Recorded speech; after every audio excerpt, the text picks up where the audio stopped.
Je ne suis pas ouvert au débat. Vinicius Junior est le meilleur joueur sur cette planète actuellement. Aucun joueur ne peut se placer devant Vinicius Junior et lui dire « Je peux rivaliser avec toi en termes de football pur ». Les gars, ce joueur respire le football.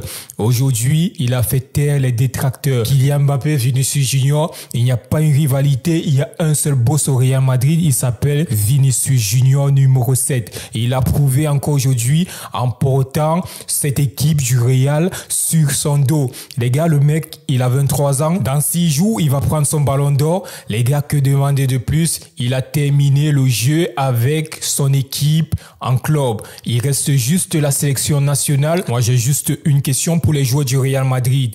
Pourquoi vous voulez toujours nous faire passer par toutes ces émotions? Depuis 2014, je ne peux plus compter le nombre de fois où j'ai pleuré devant les matchs du Real Madrid. La saison dernière, c'était pareil face à City.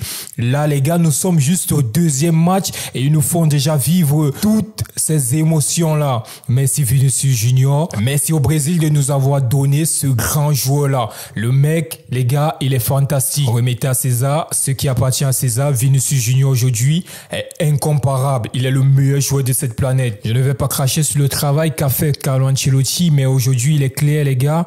Cette équipe du Real Madrid, là, ne peut pas évoluer en 4-3-3 avec Rodrigo, Vinicius Junior et Kylian Mbappé en pointe. On a vu une baisse des régimes en première mi-temps avec Modric qui jouait quasiment à 6.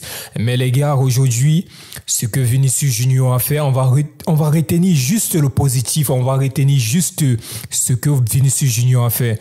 Les gars, aujourd'hui, l'équipe qui joue comme une ballon d'or qui va prendre dans 6 jours. Aujourd'hui, personnellement, je voudrais présenter tous mes excuses aux fans du FC Barcelone. Nous, Madridistes, aujourd'hui, connaissons la souffrance que ça fait de regarder ton équipe jouer positionner le Real Madrid, 4e division suédoise. Deuxième journée de Champions League, Real Madrid face au Borussia Dortmund. Un match qui devrait faire remonter le Real Madrid en haut du classement. Et la grande surprise, Carlo Ancelotti décide de repasser sur un 4-3-3.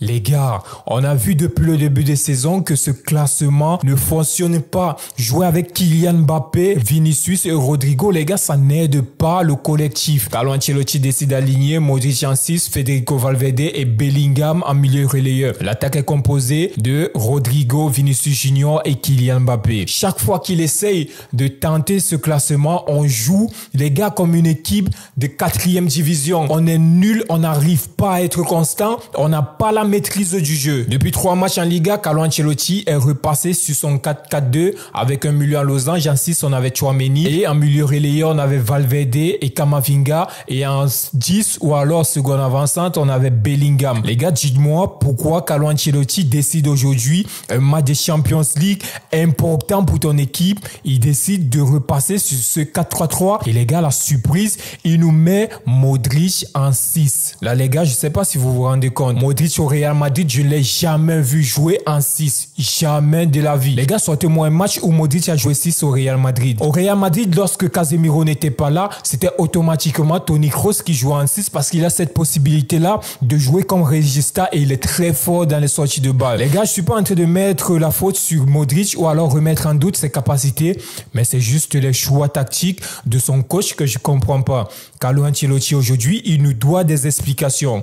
Il nous doit des explications sur le fait que Carlo Ancelotti, il nous doit des explications. Tu sais que ton équipe n'a pas la possession de balle. La meilleure des choses à faire est de proposer un système tactique qui te permet aujourd'hui de mettre en lumière tes 2 fusées de devant ou alors les 3. Ce qui est sûr aujourd'hui au Real Madrid, ces 3 joueurs ne peuvent pas jouer ensemble. Rodrigo, Mbappé, Vinicius, tu ne peux pas faire un match où les 3 sont ensemble et ton équipe reste cohérent et a une possibilité de pouvoir avoir une maîtrise du jeu. Tu peux pas faire un classement avec ces joueurs-là. Carlo Ancelotti doit prendre ses responsabilités aujourd'hui et faire un choix, soit mettre Rodrigo sur le banc ou alors Kylian Mbappé sur le banc et nous laisser jouer avec ce 4-4-2, même si le style de jeu n'est pas convaincant. On préfère jouer avec ce 4-4-2 là, avec un milieu en losange. C'est lui qui nous a fait gagner la saison dernière, je le rappelle encore. Les gars, je tiens aussi à souligner un fait, c'est le karma qui s'abat sur Florentino Pérez. Florentino Pérez, il a toujours eu ce problème-là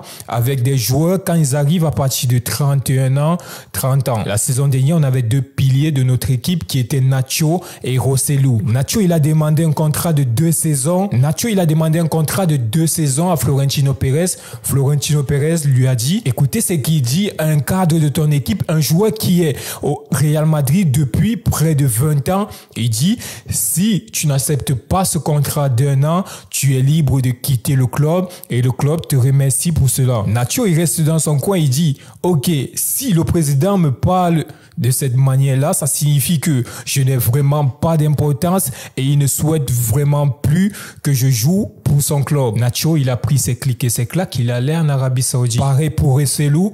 Rosselló, on a proposé un contrat d'1 an pareil. Il a dit c'était pas rassurant pour lui parce que l'année d'après encore, il devait être là, chercher un nouveau club et tout. Il a proposé un contrat de 2 ans. On a dit non. Rosselló, c'était notre joker. Dites-moi une entrée que Rosselló a fait la saison dernière et il n'a pas été décisif. Même sur l'apport seulement avec son jeu comme pivot, il aidait énormément Vinicius et Rodrigo et pareil pour Bellingham aussi les gars. Le jeu qu'avait Rosselló au Real Madrid a permis à Bellingham de marquer énormément de buts. Mais dites-moi les gars, est-ce que c'est avec cette équipe-là qu'on va affronter le FC Barcelone dans quelques jours? On s'est fait humilier contre Dortmund en Champions League et là actuellement les gars, c'est une nuit à oublier pour le Santiago Bernabéu et se focaliser directement sur le match de samedi contre le FC Barcelone. Depuis le début de la saison, pour ceux qui me suivent sur YouTube, je vous dis les gars, ce Real Madrid me fait penser textuellement au Real Madrid de 2015. Ce Real Madrid qui a fait une saison blanche et Carlo Ancelotti est reparti par la petite porte. Il a été licencié et on a fait venir Rafa Benitez. Les gars, c'est la même chose qui va se passer cette saison. Carlo Ancelotti, je ne le souhaite pas, mais à l'allure où ça va, on va faire une saison blanche et Carlo Ancelotti va être viré et il va partir encore du Real Madrid par la petite porte. C'est pourquoi Zidane aujourd'hui, je comprends effectivement pourquoi Zidane avait décidé de quitter le Real Madrid. Quand tu commences à beaucoup gagner avec ce type d'équipe, des grands stars et tout, les gars, le mieux c'est que tu partes quand cette équipe-là est encore top. Parce que là, actuellement, si Carlo Ancelotti quitte le Real Madrid après cette saison, il passe sur une note négative et ça va rester dans l'histoire. Même s'il a gagné combien de titres avec le Real Madrid, ce que les gens vont retenir, c'est sa dernière saison et comment ces fameux Galactiques avec l'arrivée de Kylian Mbappé n'ont pas pu gagner un titre de la saison.